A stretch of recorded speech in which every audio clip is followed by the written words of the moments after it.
Résumé de Choulin Daf Kuf Yudbet. Un couteau de viande qui a coupé un radis, ce radis-là est interdit avec du lait. Parce que puisqu'il est piquant, il va prendre du goût de la viande. Tandis que si c'est un légume qui n'est pas piquant, un légume doux, il suffira d'enlever l'endroit qui a été coupé avec ce couteau-là, de manière à enlever la graisse du couteau, et le reste est permis avec du lait.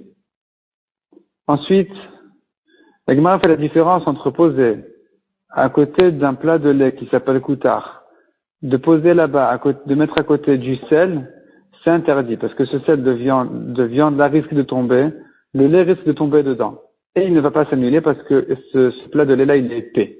Tandis que de mettre à côté du vinaigre, ce plat de lait, c'est permis, parce que même si ils vont se rentrer un dans l'autre, c'est pas grave, puisque les deux sont liquides, malgré qu'un est plus épais que l'autre, mais puisqu'ils sont liquides, donc ça va s'annuler plus facilement. La Gemara ensuite précise que ce qu'on a dit que malière kérotéar, quand c'est salé, c'est comme brûlant, ce n'est que dans le cas où c'est tellement salé que c'est immangeable. Mais ce plat de koutar en question, de lait, puisque c'est vrai qu'il est salé, mais puisqu'il est mangeable, alors il n'est pas comme brûlant.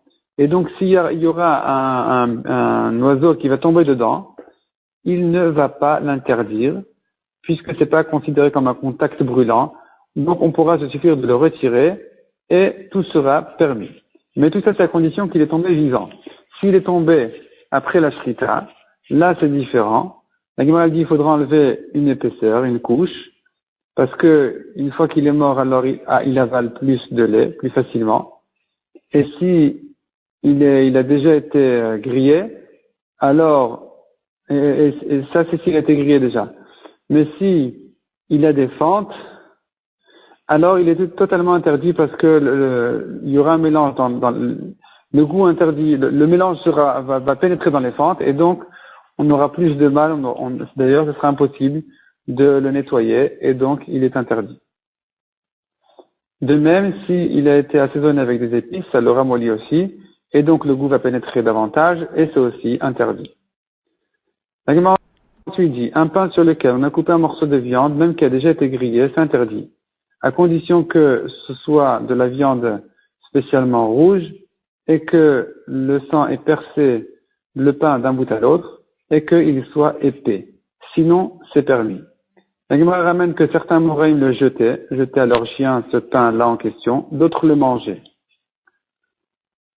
Ensuite, la Gemara dit on n'a pas le droit de poser un récipient en dessous de la viande jusqu'à ce que se termine toute apparence rouge de la viande, de sortir de la viande au moment où on la grille. Et dont on sait qu'il n'y a plus de sang à ce qui sort. Alors la Gemara donne un premier signe, c'est que dès que ça commence à fumer, c'est la preuve que tout le sang est déjà sorti. La Gemara repousse ce siman-là, ce signe-là.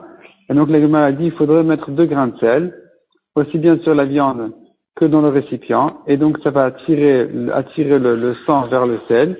Ensuite on pourra verser le sang et le reste sera permis. La Gemara demande pourtant, Shmuel a dit qu'on n'a pas le droit de manger le pain sur lequel on a coupé de la viande. Donc comment dire qu'ici Shmuel permet de mettre un récipient en dessous de la viande dès qu'il n'y a plus d'apparence de sang? Répond la Gemara, c'est vrai qu'on peut mettre un récipient, mais si on le coupe avec un couteau, ça va quand même faire sortir la viande parce que le couteau il presse sur la viande et donc il y a le sang qui va sortir. Ensuite, la Gemara ramène le cas de poissons avec viande qui ont été salés en même temps. Les poissons sont interdits parce que d'abord les poissons en premier, comme ils ont la peau plus molle, alors ce sont eux les premiers qui sortent leur liquide. Dès qu'ils ont terminé de sortir leur liquide, ils commencent à avaler le sang de la viande et donc ça va rester dans les poissons et donc c'est pour ça qu'ils seront interdits. De même, de la viande cachère avec la viande pas cachère, la Gemara raconte une histoire pareille et la Gemara dit que dans ce cas-là aussi, la viande cachère reçoit du goût de la viande pas cachère et donc non seulement le sang de la viande pas cachère est interdit, mais même si on dit que une fois qu'ils ont terminé de dégager leur sang, ils continuent à sortir des liquides de la viande pas cachère, ce liquide aussi est interdit et puisque ce liquide aussi est interdit qu'il pénètre dans la viande cachère, donc c'est l'interdit aussi.